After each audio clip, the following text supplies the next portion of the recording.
a passer. Y'all just worked on some basic routes. What do you see in him as a quarterback? I see a guy who is talented, believes in himself, um, has a strong arm. He's on time. Um, and this is just all coming from me. This are all the times that we worked out together. You know, I think the sky's the limit for her.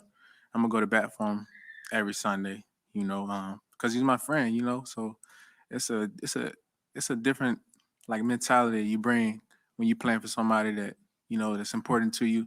You know, it's not about yourself no more. It's about you playing for someone else. So, you know, I'm gonna go above and beyond for this team and for him. So. You have a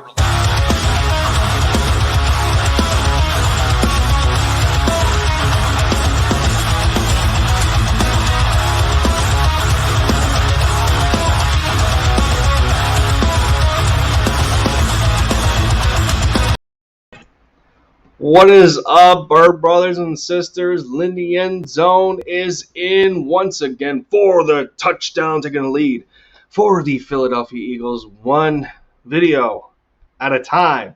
And while you saw in the beginning, the official introductory press conference was today for the Eagles' new number one receiver, taking number 11 from somebody who we don't want to remember much of anymore. A.J. Brown is now officially a Eagle.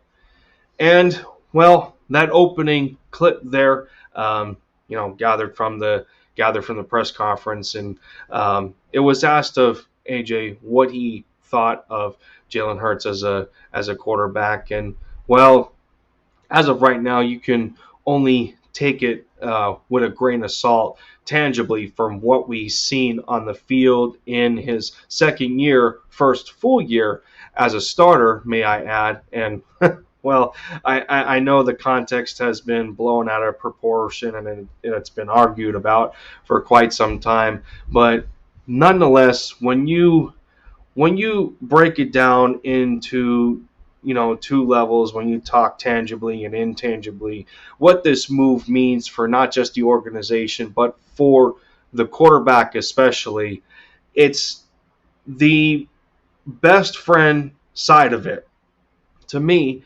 is invaluable. And it also speaks volumes to a matter of the Eagles making this move in the first place for a quarterback that they've invested nowhere near to the level as they did in Carson Wentz, in giving him that, extension of $134 million. I don't remember to this day, because it's just irrelevant at this point. He's on the other side, and he's about to get sacked more times than he thought that he did under center for the Eagles. trying to pull quick cracks here. You know where I'm going with that. But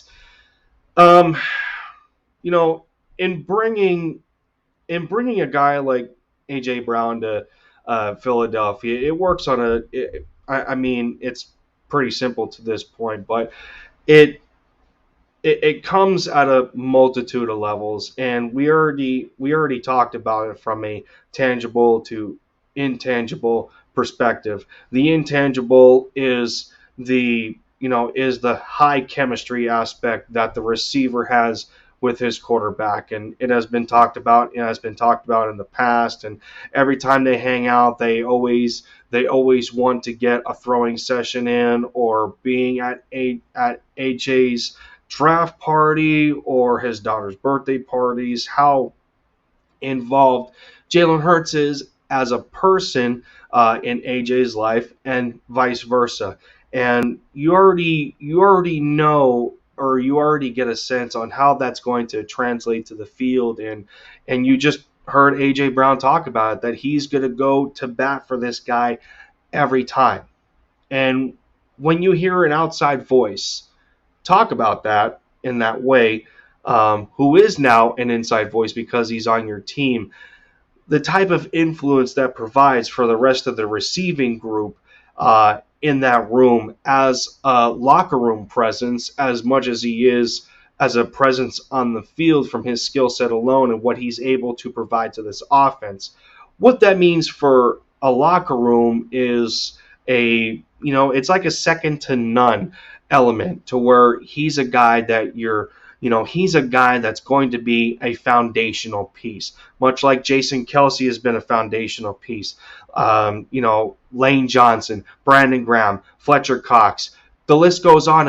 And then that's going to include the youngins that are developing into that kind of mold. When you talk about the guys going from year 1 to year 2 and how that is going to affect them going forward, what that means when you talk about yourself as a locker room presence and an on the field presence in those two aspects.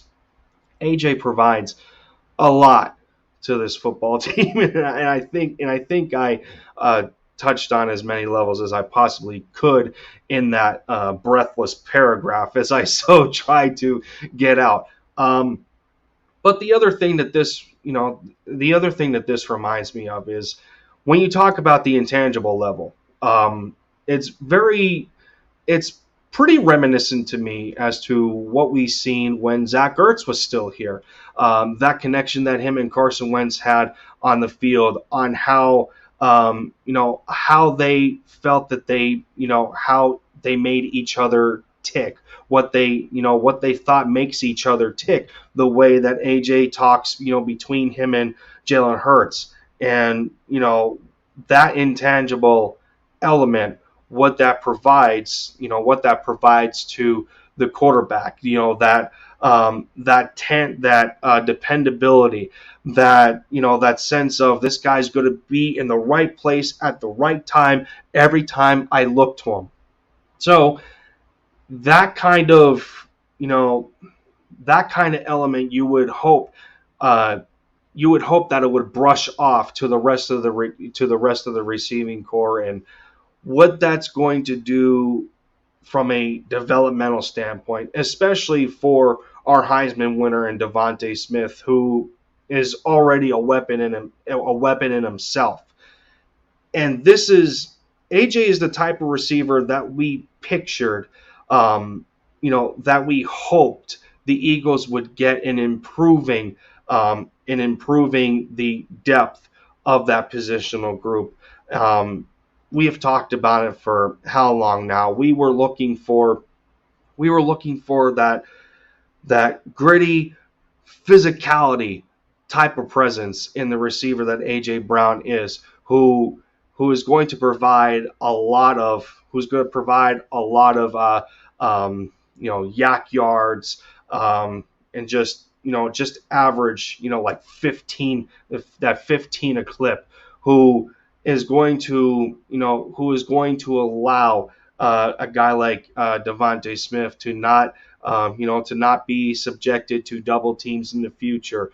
He's going to open stuff up for DeVonta. He's going to open stuff up for Quez Watkins, who the team has a lot of high hopes in his development. He's going to open stuff up for the run game and trying to get some sort of consistency with Miles Sanders, barring if he plays more than 11 to 12 games in a season.